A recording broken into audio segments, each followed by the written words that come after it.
On a vu cette masse noire-là. On a constaté qu'il s'agissait d'une marge avec un produit pétrolier épais, gluant, on aurait dit la jello. Et il faisait froid, il faisait tellement froid, c'était une catastrophe. Ouais.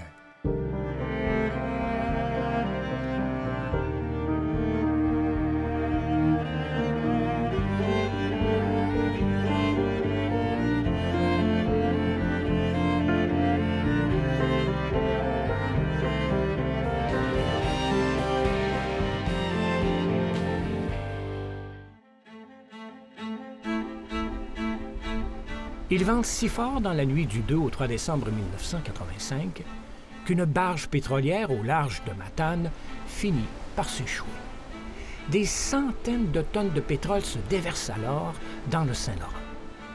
D'urgence, les opérations de sauvetage sont lancées, orchestrées par Denis Paquette, le bras droit du maire, pour régler au plus vite l'une des plus importantes crises environnementales à survenir dans la région. Monsieur Paquette, merci de nous recevoir chez vous pour parler d'un événement important qui s'est déroulé ici à Matane il y a 35 ans, ce qu'on a appelé la fameuse marée noire. C'était un accident écologique, dans le fond. C'était un des plus importants, le premier à survenir, en tout cas, le long du Saint-Laurent. Comment on a, a priori, découvert ce qui venait de se produire, que vous avez constaté? Là? C'était presque la nuit. J'arrivais d'un conseil municipal. Et il y avait un attroupement de personnes qui regardaient une espèce de navire. Là, puis,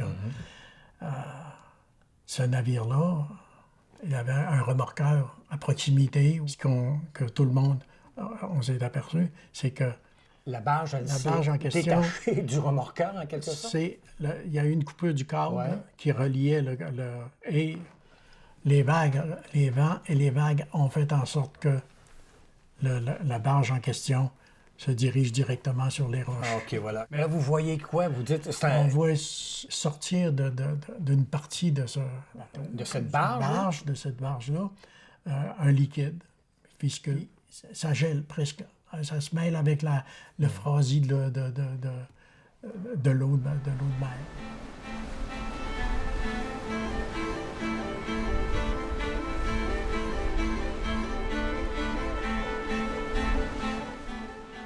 Donc la barge a donné contre les rochers, c'est ça? Oui, juste là. Ici? Juste là. C'est pas loin, autrement dit, c'est tout près. Là. Absolument, parce qu'on est à côté du fond. On est à marée basse, on est en montant, donc la marée va jusqu'au bois. Là. Okay. Et là, d'ici, vous avez vu quoi exactement? Là? Voyez-vous le mazout qui sortait? Là? Après à peu près une demi-heure de constat, c'est là que ça a commencé à sortir doucement. Pour s'en aller. Ça avait tendance à s'en aller. Oui, c'est ça, ça prend de large. Vers le large. OK.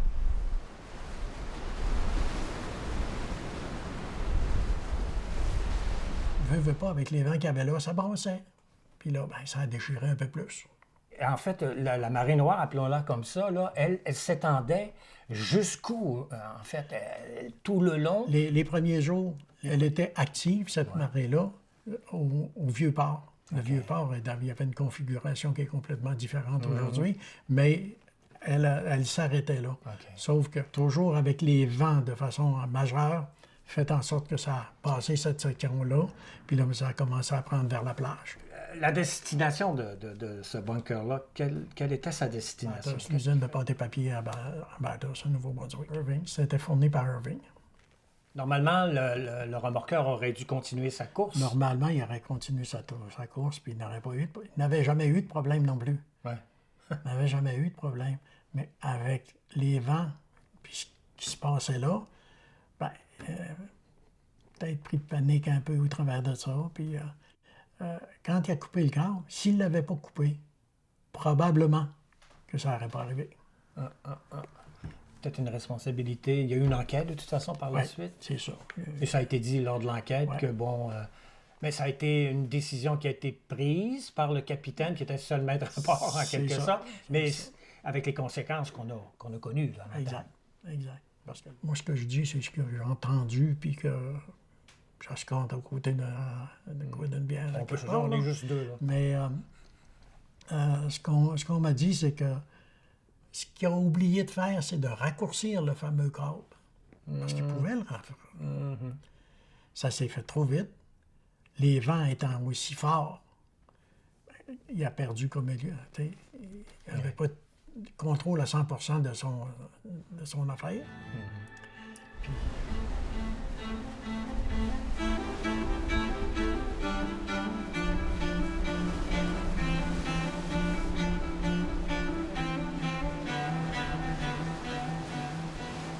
Il y a plein de monde là, qui sont débarqués à Matane, des spécialistes. On dit même qu'il y a des gens du Texas. Du Texas. Texas, ils ont atterri ici avec, à l'aéroport de Matane. À l'époque, avec un gros transporteur. Décrivez-moi l'appareil comme tel, l'Hercule. C'est les fameux avions à 4 hélices avec ouverture à l'arrière. Tu rentres ton stock là-dedans, puis tu pars avec. Ouais. Ils mettent des jeeps là-dedans, ils mettent des camions. Et ça prend une certaine une distance pour l'arrêt complet de l'appareil. Surtout quand ils sont chargés comme ils sont là. Donc, ça a été une première contrainte. Mais ces gens-là ont dit, donnez-nous 4 pieds, on va vous l'atterrir. C'était limite, c'était quand même limite. Ils ont réussi, oui. Oui, il y avait encore 400-500 pieds. Ah oui, tant que ça. C'était pas barré, c'est Qu'est-ce qu'il y avait dans cet appareil-là? Tout ce qu'il fallait pour le fameux réchauffer ce qu'il y avait dans la barge. Donc, les bouilloires La grosse bouilloire pour réchauffer le bunker pour pouvoir le rendre plus liquide? Rendre un peu plus liquide pour pouvoir le pomper dans un autre navire aux côtés. Donc, Hercule, c'est assez rare que ça atterrit à Matane. Ça a dû faire jaser à Matane beaucoup. C'est effectivement un des éléments qui a été dit, bon, il s'en occupe pour le vrai. Ouais. Ça vient jusque dans les airs. C'était spécial. Qui l'avait fait venir, cet équipement-là? À mon avis, c'est garde côtière. C'est la garde côtière. La garde côtière. En communiquant avec probablement celui qui a le produit, celui qui transporte le produit, à mon avis, avec le aviazos. Et ça venait du Texas? Oui, ça venait du Texas. C'est des spécialités. C'est les meilleurs au monde. Ouais. C'était les meilleurs au monde. Ouais. Mais toujours, il travaillait sur le bunker, il y avait le cigare en manche de main, un gros cigare.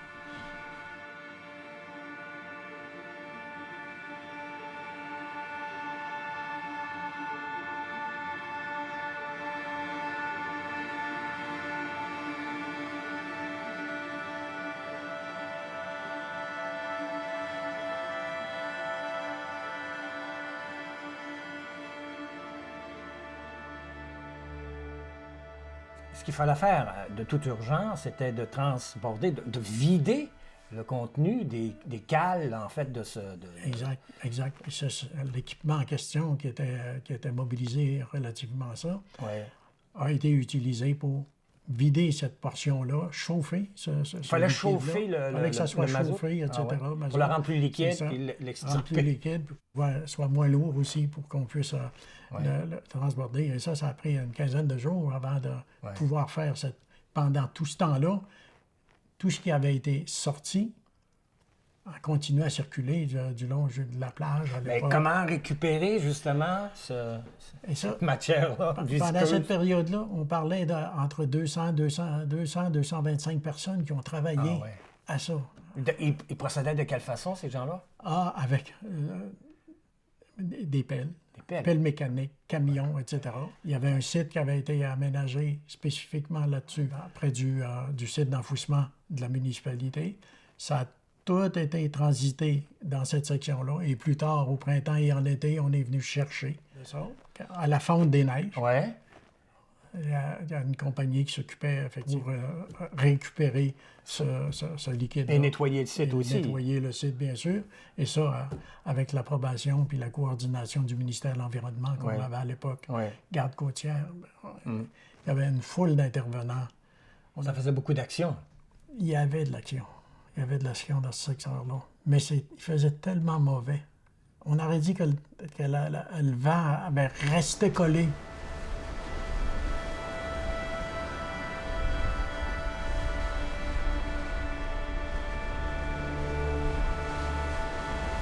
On récupéré, c'est le contenu des cales. Quand on a fait chauffer ce mazout-là, ça se passait ici, ça aussi? Ça se passait ici, juste un petit peu plus loin. OK. Après, vis-à-vis de là, ce qu'on voyait, en fait, c'est la barge échouée. Oui. Ça ici, là, le lendemain matin, c'est encore sur la même vitesse de vent. Oui. Donc, ça aidait pas. On a attendu que le vent se calme avant d'entreprendre les opérations là, de transbordement. Transbordement, etc. Puis d'envoyer les bateaux de la garde côtière, les chalands, pour remplacer tous les efforts qui étaient mis, effectivement, pour sortir ce qui restait. Il y avait des grues à ce moment-là d'installer ici? Les rues ici, dans les grues.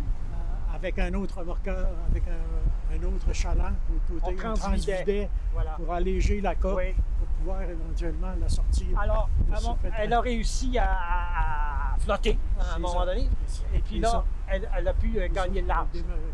On a utilisé toutes sortes de machinerie pour y arriver. Oui. Ça a fini par réussir après une semaine, je pense, presque 2 semaines de travaux qui étaient initiés là par ces spécialistes.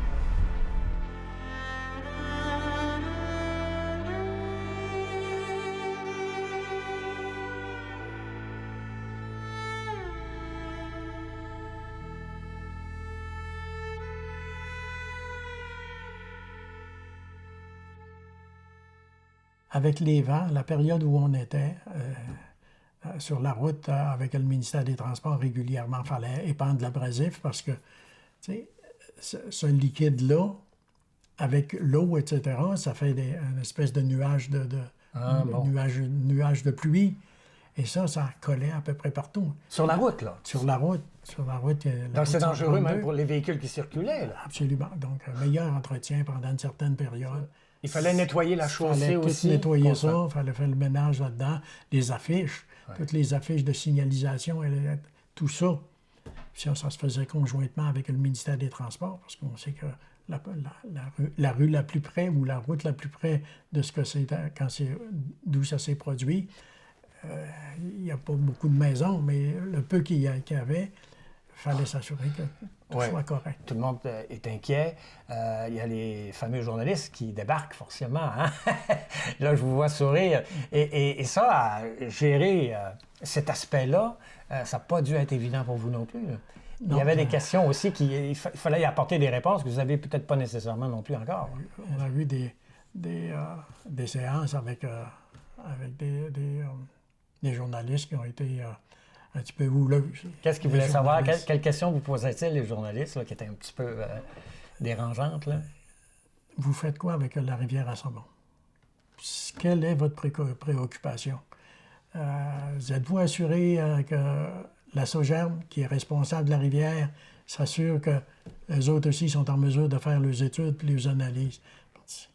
On pouvait avoir aussi comme question, quels seront les coûts engendrés par la municipalité?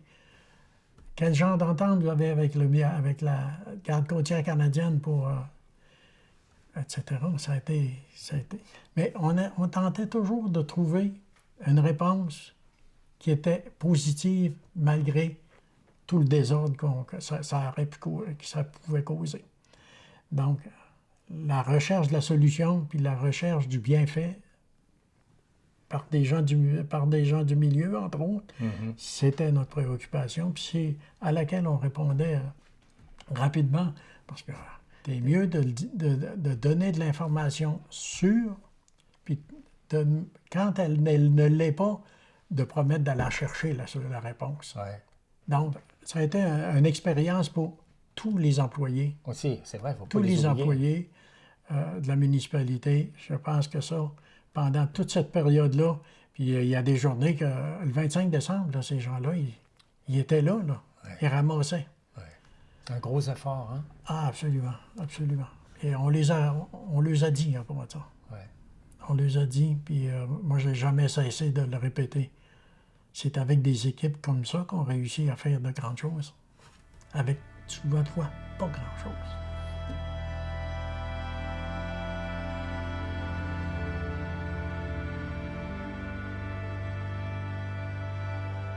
Protéger cette entrée-là, qui est l'entrée de la rivière Matane, la rivière à Saumon. La rivière à Saumon. Et tout ce liquide-là, si on peut dire liquide, parce que c'était assez solide, Oui. ça coulait Ça du long. dirigeait vers Juste, ça. ça Ben oui. cumulait là-bas. Oui. Puis, Donc, ça a oui. pénétré un peu dans l'estuaire, dans la rivière. Est-ce qu'il y en Pas a dans eu? la rivière. Pas dans la rivière. Non. OK. Non. Donc, on a été chanceux de ce côté-là. Ça. Oui, puis avec les marées, quand les marées, ça avait tendance à vouloir ressortir à ce OK, moment-là. OK. Donc, Il y a toute ça la a zone été touristique utilisé. aussi là-bas, hein? Il y avait la plage, il y a l'aspect hôtelier aussi, Voilà. etc. Il fallait protéger ces gens-là. Puis, c'est ce qui a été tenté d'être fait avec des espèces de digues, là, Oui, pour empêcher que ça, oui, surtout vis-à-vis de la plage, entre Oui. autres, là, oui, ça a été des éléments là, pour tenter de corriger oui. ou de minimiser l'impact.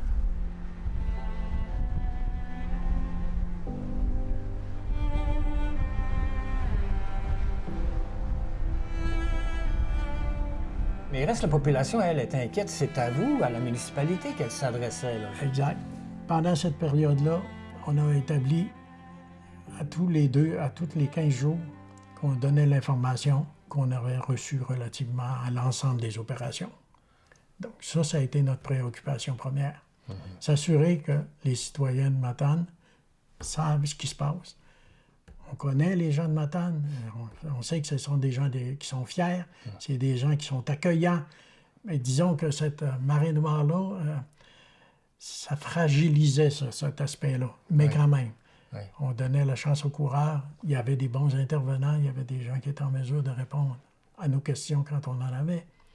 Et à partir de là, établir le climat de confiance. Et à partir de ça, on continue. Hein. Vous avez senti que ce climat de confiance-là existait là, vraiment là, entre la population et vous? Absolument. Bon, OK. C'est important parce que si ça n'avait pas été le cas, là, Ah oui. il y aurait eu des écueils.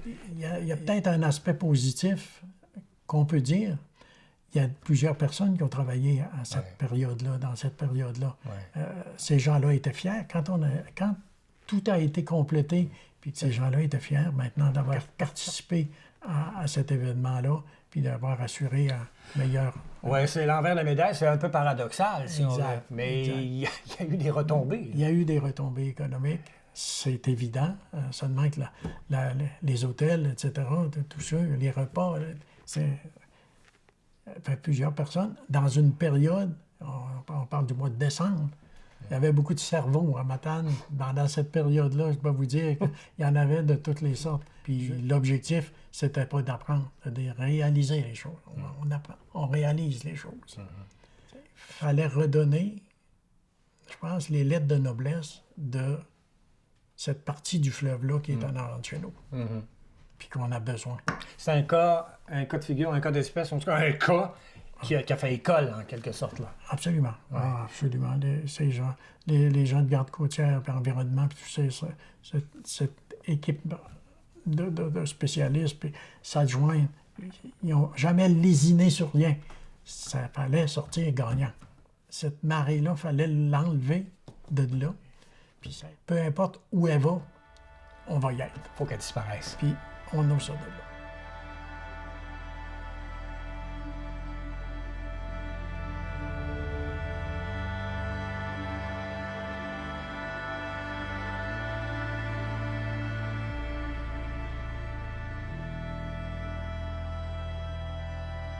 Dans les premiers temps, vous n'avez pas dû dormir beaucoup, vous, là j'imagine? Est-ce que c'était aussi poignant, là? Oui, parce que c'était gros pour nous autres. C'était un événement qu'on n'avait pas besoin. On avait beaucoup d'autres choses à faire de façon positive, malgré qu'on y a participé de façon majeure, parce que c'était un événement majeur pour nous autres. C'était une catastrophe. Ouais. Mais on se relève tous les manches, puis on y va. Puis on s'assure du suivi de ces dossiers-là, qui sont des dossiers économiques. C'était une catastrophe jusqu'à ce que vous ayez l'assurance que, dans le fond, il n'y aurait pas de séquelles tant que ça. Est-ce qu'on peut affirmer ça? Là? Non, et ça ne s'est pas fait du jour au lendemain. Là. Ça il y avait toujours la menace. Ça prenait plusieurs mois. Ouais. Plusieurs mois. Il y avait les études qui ont été faites, qui se faisaient, qui étaient en cours de réalisation pour la rivière à Sabon. Ça, c'est une grande inquiétude. La plage, etc. Ouais. L'enrochement qui avait été installé, c'est pas évident. C'est pas évident. Puis, rendu au printemps et à l'été, tout le produit pétrole a été bien retiré de l'endroit où il avait été conservé. Mm-hmm. Et à partir de ça, quand on a obtenu les certificats du ministère de l'Environnement, que tout était correct et redevenu à la normale, malgré qu'ils ont laissé des piézomètres pour s'assurer que tout soit correct, qu'il n'y ait plus d'intervention. Nous, on a continué régulièrement à faire le suivi, se surveiller là. Mais ça nous avait... ça avait été, pour le conseil municipal, ça avait été un job accompli.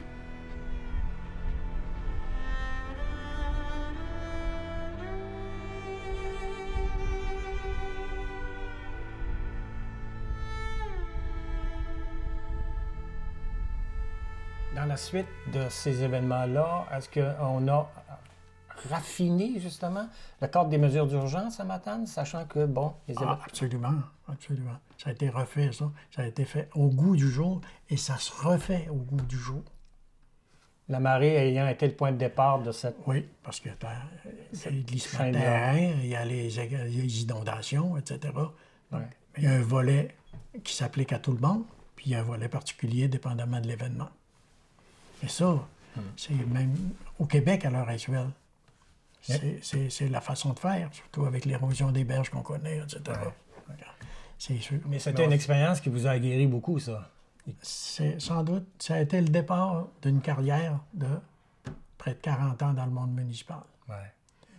25 ans comme directeur général dans d'autres villes, qui ont probablement profité de l'expérience que j'avais pris à Matane. Est-ce qu'on peut dire que ce que vous avez vécu à Matane comme directeur général, c'était votre premier combat là, de cette nature-là, si j'ose dire, difficile? Est-ce que ça a été le pire?